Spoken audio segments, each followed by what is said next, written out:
जय गरुड सुपर्णा श्रीमते निगमांत महादेशिकाय नमः। श्रीमते श्रीवन षडगोप श्री रंगनाथ यतीन्द्र महादेशिकाय नमः। श्रीमते वात्स्य श्री कृष्णमार्य महादेशिकाय नमः। ஸ்மத்குருப்யோ நமஹ. மாசி பூரட்டாதி ஒரு நன்னாள். மகாவித்வான் சாரசாரண்யர் மகா மகோபாத்தியாய பெருக்காரணை மாடபூஷி ஸ்ரீபுவே சக்கரவர்த்தாரிய மகாதேசிகனுடைய திருநக்ஷத்திரம். அடியவங்களுடைய ஆச்சாரியன் ஸ்ரீ ஏபிஎன் சுவாமி அவர்கள் காலக்ஷேபங்கள்ல பெருக்காரணை சுவாமிய பத்தி பல விஷயங்களையும் அவருடைய வியாக்கியானங்கள்ல இருக்க நுணுக்கங்களையும் எங்களுக்கு காலக்ஷேபங்கள்ல சொல்லி வைக்கிற வழக்கம் உண்டு.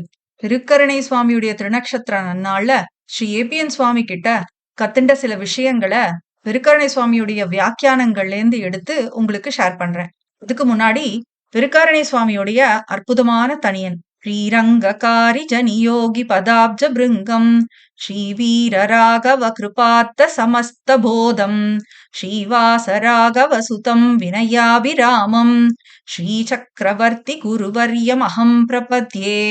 சுவாமியுடைய பிரபாவங்களை சொல்ற அற்புதமான தனியன்.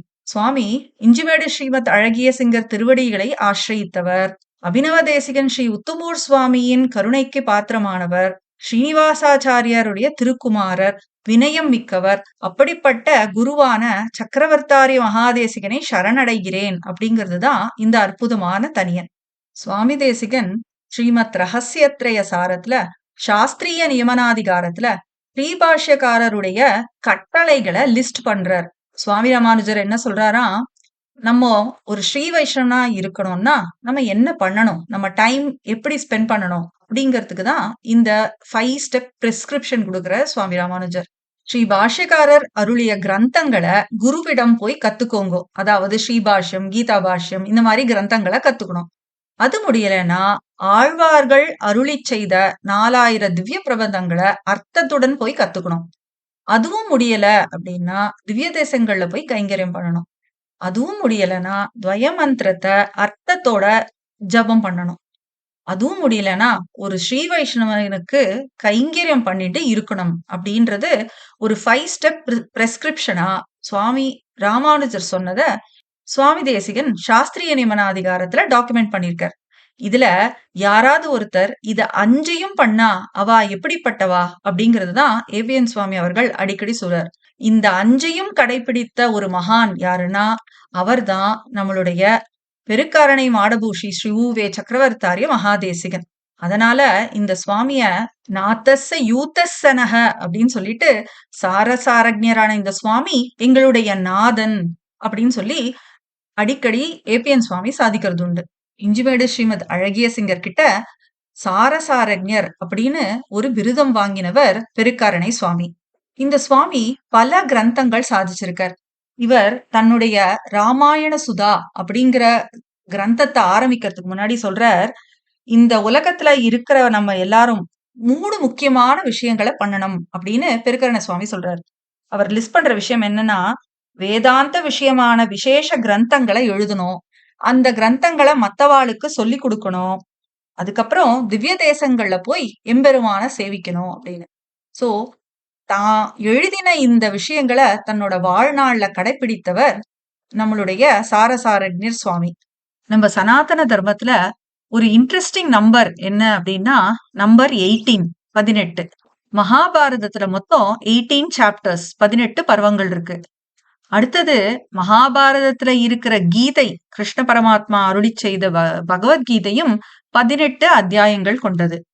அந்த 18 அத்தியாயங்கள் கொண்ட கீதையுடைய 18வது அத்தியாயத்துலதான் கிருஷ்ண பரமாத்மா சொன்ன முக்கியமான சரம ஸ்லோகம் அமைஞ்சிருக்கு.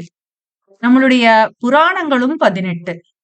ஸ்ரீமத் பாகவதத்துல மொத்தம் 18,000 கிரந்தங்கள் இருக்கு. ஸ்ரீமத் பாகவத புராணத்துல ரொம்ப இன்ட்ரெஸ்டிங்கான வாமனாவதாரம், அதாவது கங்கையையே நம்மளுக்கு கொண்டு வந்து கொடுத்த ஓங்கி உலகளந்த உத்தமனுடைய சரித்தம் 8வது ஸ்கந்தத்துல 18வது அத்தியாயத்துல வருது.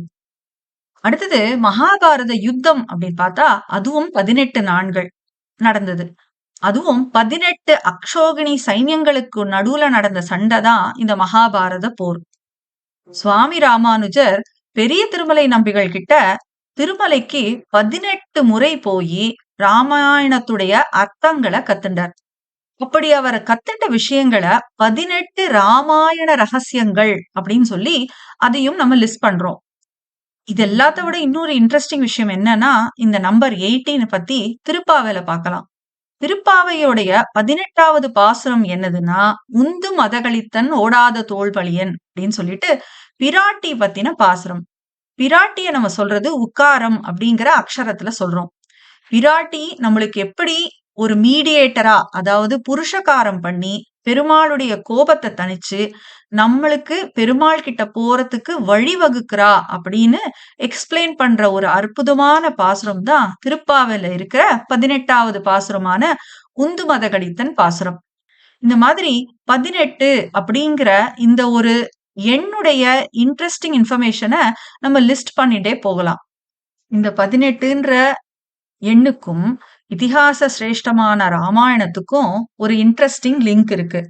ராமாயணத்துல மொத்தம் 7 காண்டங்கள் இருக்கு. ஒவ்வொரு காண்டத்திலையும் நம்ம 18th சாப்டரை போய் பார்த்தோம்னா அது ராம ராவண யுத்தத்துக்கு வழிவகுத்துது அப்படிங்கிறது தெரியறது. பெருமாள் ராவணனை சம்ஹரிக்கிறதுக்காகத்தான் ராமாவதாரம் எடுத்தான். தேவர்களுடைய சரணாகதிய ஏத்துண்டு ஒரு மனுஷனா வந்து அவதரிச்சு ராவணனை சம்ஹரிக்கிறேன் அப்படிங்கிறது தான் ராமனுடைய அவதார காரணம். ராமாயணத்துல இருக்கிற 7 காண்டங்கள் இருக்க ஒவ்வொரு 18வது சர்க்கத்தையும் நம்ம ஒரு ஆராய்ஞ்சு பார்த்தோம்னா அது இந்த ராவண வதத்துக்கு வழிவகுத்திருக்கு அப்படின்றது தெரியறது.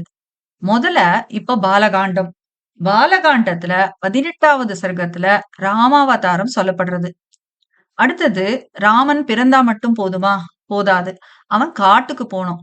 அயோத்தியா காண்டத்துல 18வது சர்க்கத்துல கைகேயினுடைய 2 வரத்தை பத்தி எக்ஸ்பிளைன் பண்ணி ராமன் அந்த 2 வரத்தினால காட்டுக்கு போறத எக்ஸ்பிளைன் பண்றது 18வது சர்க்கத்துல வர விஷயங்கள் அயோத்தியா காண்டத்துல. இப்படி ஆரண்யத்துக்கு போன சீதா ராம லக்ஷ்மணர்கள் சந்தோஷமா இருக்கா. அது ராவண வதத்துக்கு வழிவகுக்குமா? வழிவகுக்காது. இதுக்கு ஒரு டர்னிங் பாயிண்ட் கொடுக்கிற மாதிரி ஆரண்ய காண்டத்துல 18வது சர்க்கத்துல ராவணனுடைய தங்கையான சூர்பனகை வரா. அவ மூக்கறுபடுறா. அதனால அவ ராவணன் கிட்ட போய் சீதாராமர்களை சொல்லி ராவணனுக்கு சீதை மேல ஒரு ஆசை உண்டாறதுக்கு வழிவகுத்தது இந்த சூர்பனகா எபிசோட். ஆக ஆரண்ய காண்டத்திலையும் 18வது சர்க்கம் ரொம்ப இம்பார்ட்டன்ட்னு தெரியறது. அடுத்து 4வதான கிஷ்கிந்தா காண்டத்துல வாலியோடைய வதம் சொல்லப்படுறது 18வது சர்க்கத்துல. அதாவது வாலி வதம் முடிஞ்சாதான் சுக்ரீவனுக்கு பட்டாபிஷேகம் கிடைக்கும். கிஷ்கிந்தாவுடைய ராஜனா சுக்ரீவ மகாராஜா பட்டாபிஷேகம் செய்யப்படுறான். சுக்ரீவன் ராஜா ஆனப்புறம்தான் அவன் வானர சைன்யங்களை 4 பக்கமும் அனுப்புறேன் அப்படின்னு சொல்லி ஒத்துன்னு இருக்கான் ராமன் கிட்ட. ஆக வாலி வதம் பண்ணி சுக்ரீவ மகாராஜா பட்டத்துக்கு வரதுங்கிறது is another very key important act towards Rama Ravana யுத்தம். இந்ததான் கிஷ்கிந்தா காண்டத்துல இருக்க 18வது சர்க்கம் சொல்றது. 5வது காண்டமான சுந்தர காண்டத்துல ராவணனுடைய அசோகவனத்துல சிறைப்பட்டிருக்கிற சீதைய ராம தூதனான ஹனுமான் முதல்ல போய் பார்க்கறது பேசப்படுறது. இந்த இன்சிடென்ட்டுக்கு அப்புறம்தான் ஹனுமான் ராவணனுடைய லங்கைய கொளுத்திட்டு அவனுடைய கோபத்தை இன்னும் ஜாஸ்தியாக்கி திரும்ப ராம தூதனா சீதையுடைய தாசனா ராமன் கிட்ட வர. ஆக ஹனுமனும் சீதையும் மீட் பண்ணது சுந்தரகாண்டத்துல முக்கியமான சர்க்கம்னு தெரியறது. அடுத்து 6வது காண்டமான யுத்த காண்டத்துல அண்ணாவான ராவணனை விட்டுட்டு விபீஷணன் ராமர் பக்கம் வந்து சேர்ந்தது சொல்லப்படுறது.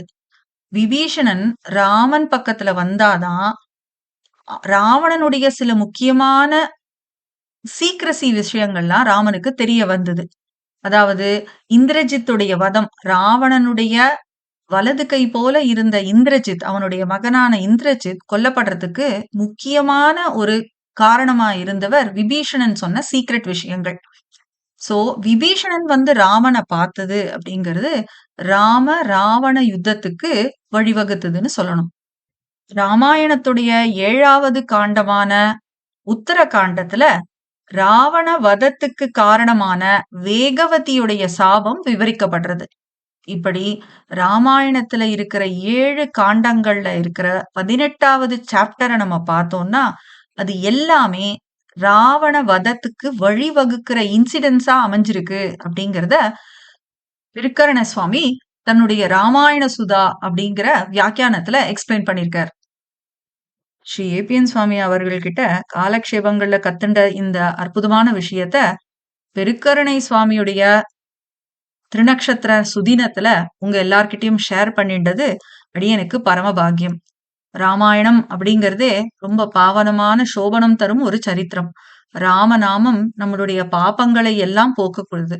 அந்த ராம நாமத்தையும் ராமனையும் ஸ்மரணம் பண்ணிண்டு அடியேன் முடித்துக் கொள்கிறேன். அடியேன் ஸ்ரீரஞ்சனி ஜெகநாதன். ஜெயகுருட சுபர்ணா.